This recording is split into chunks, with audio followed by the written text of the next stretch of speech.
One of the biggest signs that you're stuck in a poverty mindset is the inability to think about the future. Like, and it's a couple things. Like, one, it might just be that you have a hard time thinking into more than a day ahead, more than a week ahead, more than a month ahead, more than a year ahead, definitely. But also thinking about a life that is of higher quality than what you're living right now. And as somebody who has lived off of $10 an hour, broken out of poverty, experienced homelessness, and has a neuroscience degree, I'm going to explain to you what this does to your brain and how to actually speak your brain's language so you can get out of this. So one of the biggest things about poverty, like I'm mentioning, is your inability to think about the future.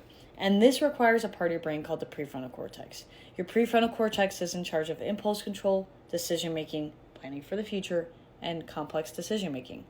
These are all things that are inhibited when you're in survival mode, when you're in a poverty mindset, when you're in actual poverty. Because when you are in poverty, scarcity, whatever, the survival mode that you're in causes your nervous system to operate in your fight or flight, or your amygdala. Your amygdala is the fear center of your brain. It's in charge of asking one question: is this going to kill me? And so every day, if you're living your life like, is this going to kill me? Is this going to kill me? Is this going to kill me? You're not thinking about the future. You're thinking about the present right now. It's very hard to think about the future. You cannot just be like, oh, I'm just going to buy a planner and then do my 5-year plan. No, dude, no. You have to get your prefrontal cortex online.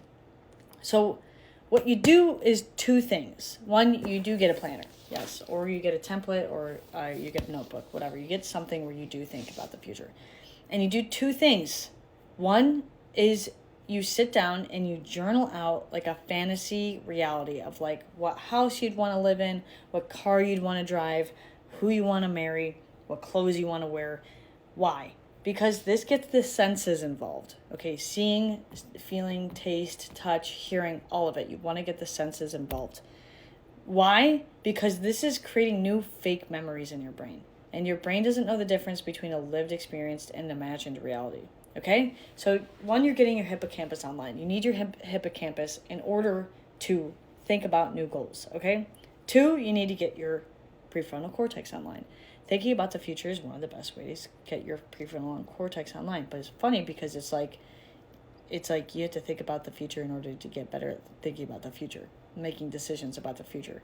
So wherever you're at, if it's difficult to plan the next 10 minutes, start with the 10 minutes. You know what I mean? If it's too difficult to think hours ahead, like just start with hours. If like a week is hard, start with a week. You know what I mean? Where you feel stuck, you go there. Because you're not starting with years, you're not starting with quarters, you're not starting with months. You're probably starting on a much shorter time scale. Even if you could write on a Post-it note, what am I doing in the next hour? What are the 3 things?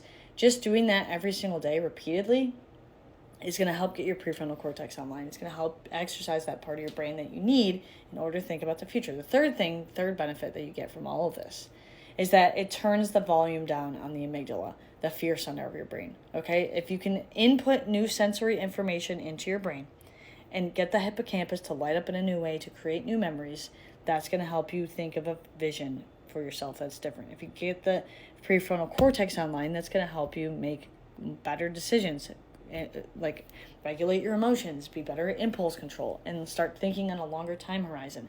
And if you can do all those together, through journaling, through planning, through budgeting, it turns down the volume on your amygdala, the fear center of your brain. And so this 3-pronged approach uses 3 parts of your brain in ways that work against you or not against you, specifically not against you, and in your favor, especially if you have ADHD, especially if you have CPTSD, especially if you have whatever letters diagnosis that you have. This is how to speak your brain's language.